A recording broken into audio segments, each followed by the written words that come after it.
Hi, welcome to another episode of Hot Takes. I've got a story here that's probably not of national importance or anything like that. It's just that it interested me for a couple of reasons. One of which is it's all to do with like buildings and planning and things like that, and the construction that would be involved with things. So, coming from a construction background, I found that interesting. And secondly, it smacks of something that happened within my experience nearly 30 years ago. And it was very interesting. And I'm going to go with it because I think it's suspicious. I've got to be careful. I don't want to make accusations because, court. So everything I'm going to say, and I want to clear this in front, everything I'm saying is speculation on my part based on 35 years in the construction industry and based on things that I know have happened in the past. And I've got to be clear that I am not accusing anybody of anything. So now that I've put my caveats out, we're going to talk about a hotel in Dumbarton called the Dumbuck. And you have to be very careful where you go with this one. The Dumbuck Hotel in Dumbarton is a historic building. It's been there many, many years. It was built in the 1840s. And it was well known in the region, and it was a big part of the community, and it served and it's done weddings and funerals and birthdays and functions and everything, all sorts of things for, nearly 200 years, right? It's there. It's a big, big thing. Recently, it was a listed building, and then it had its listing taken away. It was delisted. The owners of this building helped to get... I'm going to be careful. The owners of this building may well have been, who knows, very relieved to see the listing go. They may have been, yeah? Got to be careful what I say. And so, having lost that listing, they applied to be able to demolish part of the building to change it and turn it into flats. And that's a good idea. Scotland needs homes and they could have made a lot of money. Unfortunately, the building was listed, but then it got delisted strangely. And so it was okay. It was okay. Unfortunately, the planning wasn't given. And then about a month ago, there was a fire and it damaged the building to some extent. Fortunately, that fire wasn't bad enough that it required the building to be demolished. Phew! Thank heavens for that, said people who didn't own the building. And probably the people who did, yeah? They were probably very relieved too. Probably very, very, very, very relieved that it didn't have to be demolished for them to be able to make room for flats.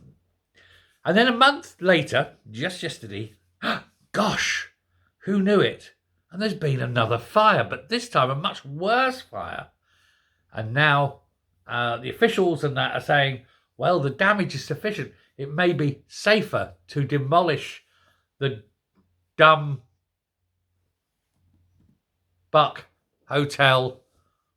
See, it's so easy. I know in my brain what I want to say, but my mouth wants to say something else.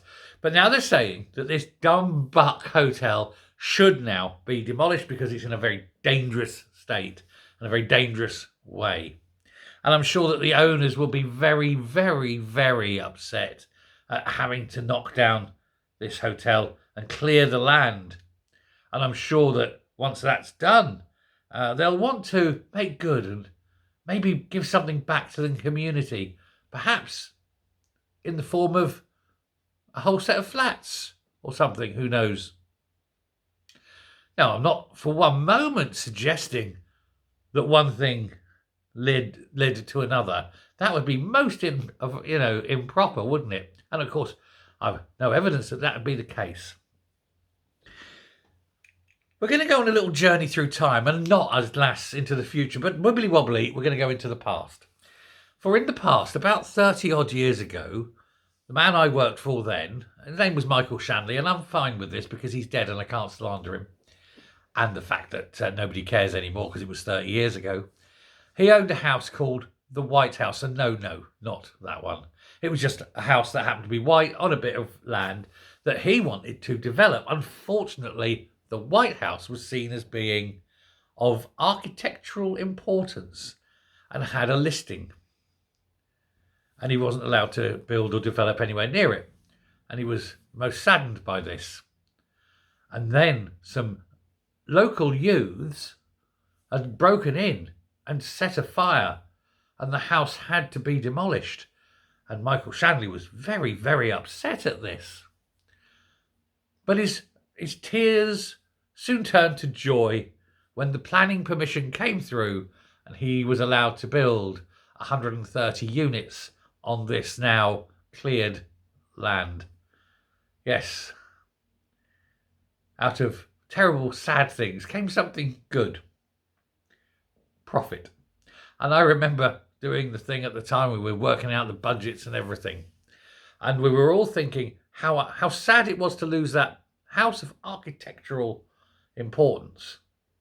But how relieved we were that we've managed to keep our heads long enough to get these 130 houses built, keep everybody employed, create homes for people over what was actually a derelict house that just happened to be designed by some bloke who once designed something important or something. It wasn't a very nice house.